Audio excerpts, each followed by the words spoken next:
Good morning, I'm Brian Reagan. This is Tyler Kelly. And welcome you to Mornings with Brian and Tyler. Today we're in 2 Chronicles 30, verses 1 through 9. Tyler? And Hezekiah sent to all Israel and Judah, and also wrote letters to Ephraim and Manasseh, that they should come to the house of the Lord at Jerusalem to keep the Passover to the Lord God of Israel. For the king and his leaders and all the assembly in Jerusalem had agreed to keep the Passover in the 2nd month. For they should not keep it at the regular time, because a sufficient number of priests had not consecrated themselves, nor had the people gathered together at Jerusalem. And the matter pleased the king and all the assembly. So they resolved to make a proclamation throughout all Israel, from Beersheba to Dan, that they should come to keep the Passover to the Lord God of Israel at Jerusalem, since they had not done it for a long time in the prescribed manner. And the runners went throughout all Israel and Judah with the letters from the king and his leaders, and spoke according to the command of the king.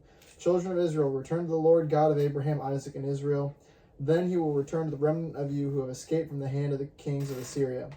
And do not be like your fathers and your brethren, who trespassed against the Lord God of their fathers, so that he gave them up to desolation, as you see.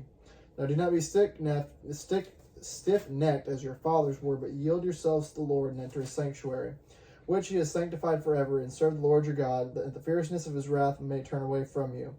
For if you return to the Lord, your brethren and your children will be treated with compassion by those who lead them captive, so that they may come back to this land. For the Lord your God is gracious and merciful, and will not turn his face from you if you return to him.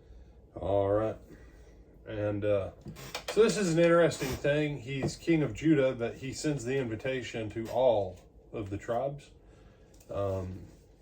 Again, we see something about Hezekiah's character, but the key thing is that as you look at what was in the letter, don't be stiff-necked. Don't be like your ancestors. Humble yourself to the Lord and come back to him, and the Lord will accept you. I love when people say, and by love I mean it drives me a little bit insane, when people say, oh, the God of the New Testament is different than the God of the Old Testament. No, he's not. No, he's not.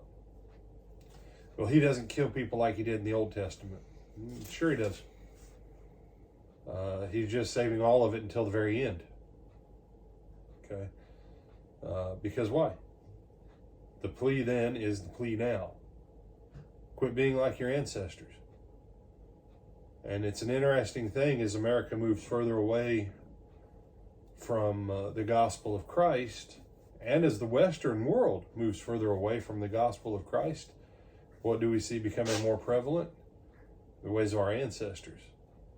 And if you really knew the history of most of your ancestors, you'd really be glad that you've grown up in a world where overall the gospel of Christ is kind of the tempering force. Because pretty much all of our ancestors were nothing but pagan dogs. Okay? But I'm Irish. Yeah, Irish were nothing but pagan dogs. I'm English. Nothing but pagan dogs. Germans. World War II, they went back to their pagan ways. How would that work out? The plea then is the plea now. Come back to the Lord. Don't be like your ancestors. The Apostle Peter states it this way, that the blood of Christ, the precious blood of Christ, has redeemed you from the vain and foolish traditions you received from your fathers. So, Hezekiah doing his best to put everything back on track. I want you to see, though, it takes years for some of these things to happen. This is why changing the direction of a country like America, where presidents only have 4 years, you say, but if we got a bad one, but it also means that a good one doesn't have time either. And I will say that if there was one thing that the founders were smart about, no one president has enough time to totally mess everything up. He can mess up a lot, he just can't mess it all up. So, other thoughts, my brother? No, sir. All right, with Adam Brian Reagan, this is Tyler Kelly. We bid you good morning.